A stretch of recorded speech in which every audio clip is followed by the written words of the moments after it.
ॐ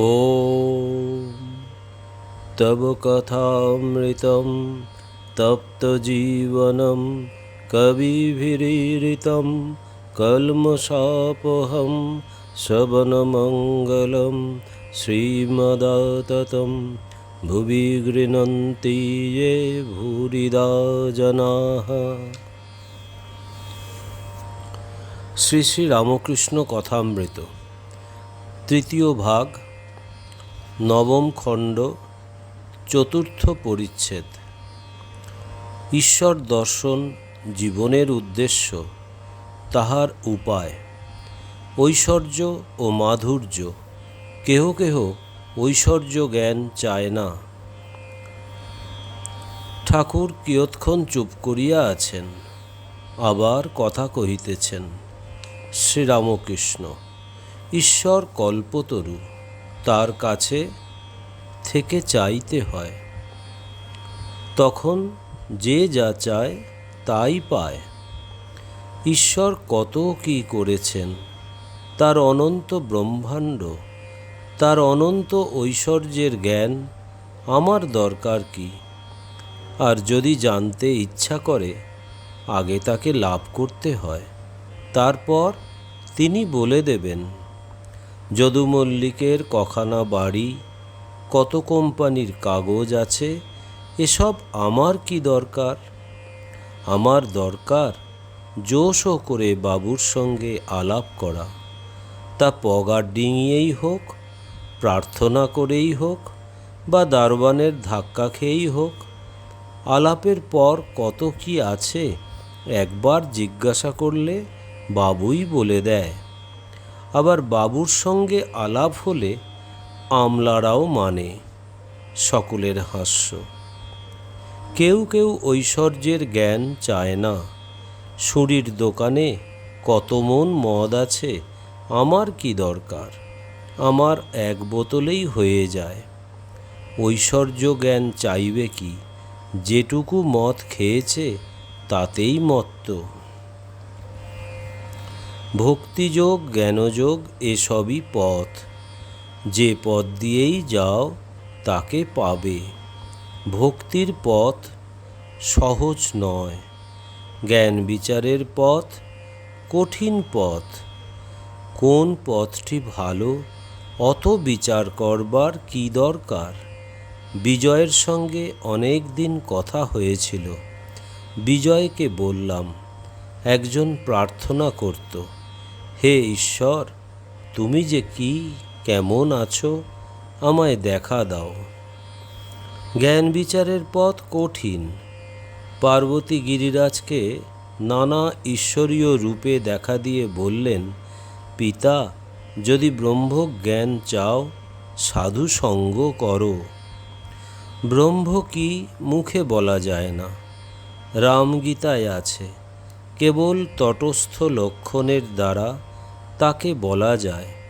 যেমন গঙ্গার উপর ঘোষপল্লী, গঙ্গার তটের উপর আছে, এই কথা বলে ঘোষপল্লীকে ব্যক্ত করা যায়। নিরাকার ব্রহ্ম সাক্ষাৎকার হবে কেন? তবে বড় কঠিন। বিষয় বুদ্ধির লেশ থাকলে হবে না।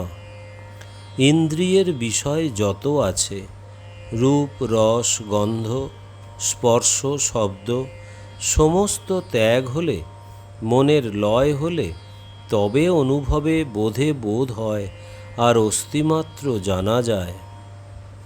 পণ্ডিত: অস্তিত্ব উপলব্ধা ইত্যাদি।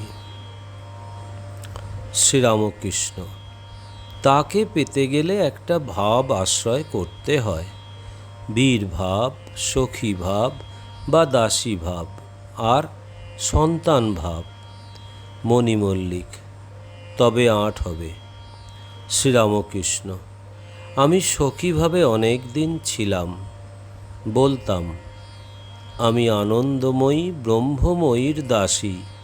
ওগো দাসীরা, আমায় তোমরা দাসী করো, আমি গরব করে চলে যাব, বলতে বলতে যে আমি ব্রহ্মময়ীর দাসী। কারু কারু সাধন না করেও ঈশ্বর লাভ হয়, তাদের নিত্য সিদ্ধ বলে। যারা জপ তপাদি সাধনা করে ঈশ্বর লাভ করেছে তাদের বলে সাধন সিদ্ধ। আবার কেউ কৃপা সিদ্ধ, যেমন 1000 বছরের অন্ধকার ঘর প্রদীপ নিয়ে গেলে এক্ষণে আলো হয়ে যায়। আবার আছে হঠাৎ সিদ্ধ, যেমন গরিবের ছেলে বড় মানুষের নজরে পড়ে গেছে, বাবু তাকে মেয়ে বিয়ে দিলে সেই সঙ্গে বাড়ি ঘর গাড়ি দাস দাসী সব হয়ে গেল। আর আছে স্বপ্ন সিদ্ধ, স্বপ্নে দর্শন হলো। সুরেন্দ্র সহাস্যে, আমরা এখন ঘুমোই, পরে বাবু হয়ে যাব। শ্রীরামকৃষ্ণ সস্নেহে, তুমি তো বাবু আছোই। কয়াকার দিলে কা হয়, আবার একটা আকার দেওয়া বৃথা, দিলে সেই কাই হবে। সকলের হাস্য। নিত্যসিদ্ধ আলাদা থাক, যেমন অরণি কাষ্ঠ, একটু ঘষলেই আগুন, আবার না ঘষলেও হয়। একটু সাধন করলেই নিত্যসিদ্ধ ভগবানকে লাভ করে, আবার সাধন না করলেও পায়। তবে নিত্যসিদ্ধ ভগবান লাভ করার পর সাধন করে। যেমন লাউ কুমড়ো গাছে আগে ফল হয়, তারপর ফুল।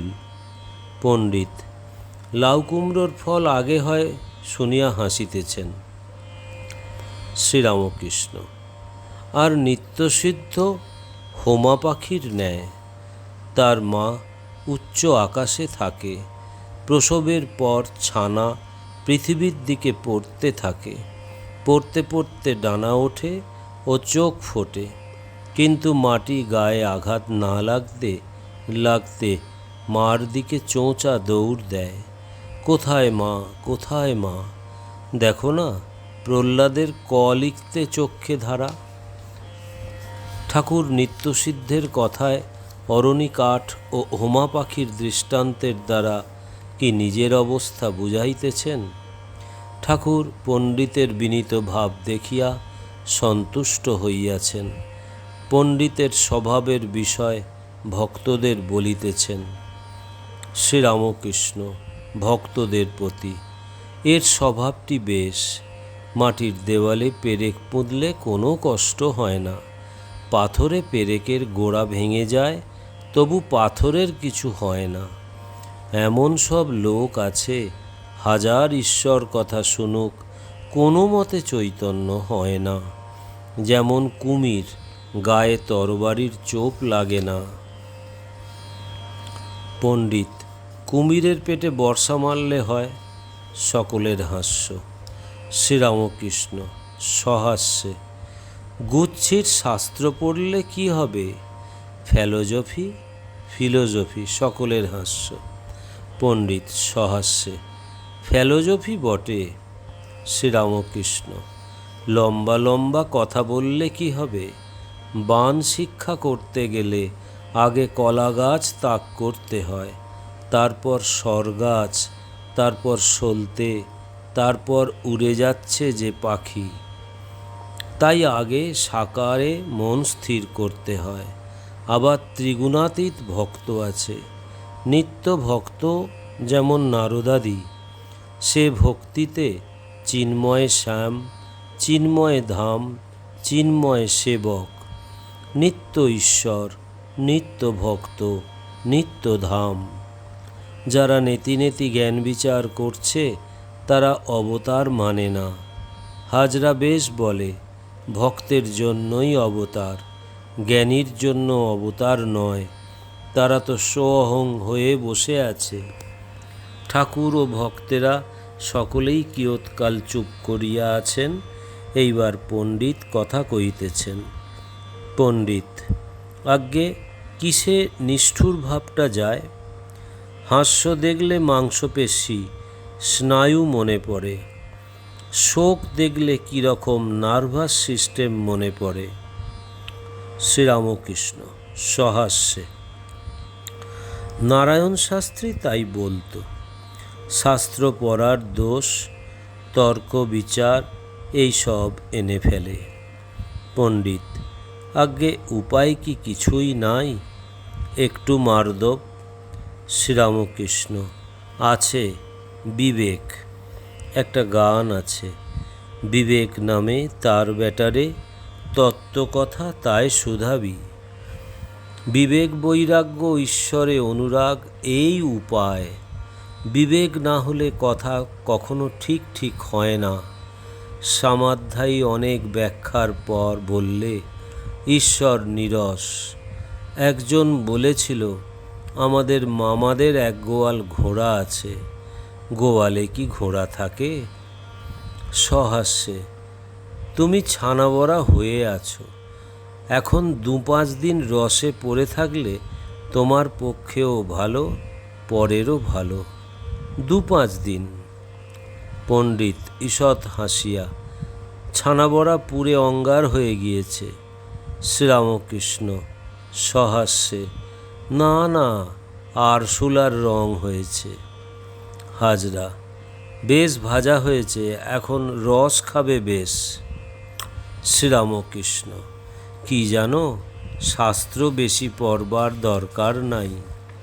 বেশি পড়লে তর্ক বিচার এসে পড়ে। ন্যাংটা আমায় শেখাতো, উপদেশ দিত, গীতা 10 বার বললে যা হয় তাই গীতার সার। অর্থাৎ গীতা গীতা 10 বার বলতে বলতে ত্যাগী ত্যাগী হয়ে যায়। উপায় বিবেক, বৈরাগ্য আর ঈশ্বরে অনুরাগ। কিরূপ অনুরাগ? ঈশ্বরের জন্য প্রাণ ব্যাকুল, যেমন ব্যাকুল হয়ে বৎসের পিছে গাভী ধায়। পণ্ডিত: বেদে ঠিক অমনি আছে। গাভী যেমন বৎসের জন্য ডাকে, তোমাকে আমরা তেমনি ডাকছি। শ্রীরামকৃষ্ণ: ব্যাকুলতার সঙ্গে কাঁদো, আর বিবেক বৈরাগ্য এনে যদি কেউ সর্বত্যাগ করতে পারে তাহলে সাক্ষাৎকার হবে। সে ব্যাকুলতা এলে উন্মাদের অবস্থা হয়। তা জ্ঞান পথেই থাকো আর ভক্তি পথেই থাকো। দুর্বাসার জ্ঞানোন্মাদ হয়েছিল। সংসারীর জ্ঞান আর সর্বত্যাগীর জ্ঞান অনেক তফাৎ। সংসারীর জ্ঞান দ্বীপের আলোর ন্যায়, ঘরের ভিতরটি আলো হয়, নিজের দেহ ঘরকন্না ছাড়া আর কিছু বুঝতে পারে না। সর্বত্যাগীর জ্ঞান সূর্যের আলোর ন্যায়, সে আলোতে ঘরের ভিতর বার সব দেখা যায়। চৈতন্যদেবের জ্ঞান সৌর জ্ঞান, জ্ঞান সূর্যের আলো, আবার তার ভিতর ভক্তিচন্দ্রের শীতল আলোও ছিল। ব্রহ্মজ্ঞান, ভক্তি, প্রেম দুই ছিল। ঠাকুর কি চৈতন্যদেবের অবস্থা বর্ণনা করিয়া নিজের অবস্থা বলিতেছেন? অভাবমুখ চৈতন্য আর ভাবমুখ চৈতন্য। ভাব ভক্তি একটি পথ আছে, আর অভাবের একটি আছে। তুমি অভাবের কথা বলছ, কিন্তু সে বড় কঠিন ঠাঁই, গুরু শিষ্যে দেখা নাই। জনকের কাছে সুখদেব ব্রহ্মজ্ঞান উপদেশের জন্য গেলেন। জনক বললেন, আগে দক্ষিণা দিতে হবে। তোমার ব্রহ্মজ্ঞান হলে আর দক্ষিণা দেবে না, কেননা তখন গুরু শিষ্যে ভেদ থাকে না। ভাব অভাব সবই পথ, অনন্ত মত, অনন্ত পথ। কিন্তু একটি কথা আছে, কলিতে নারদীয় ভক্তি, এই বিধান।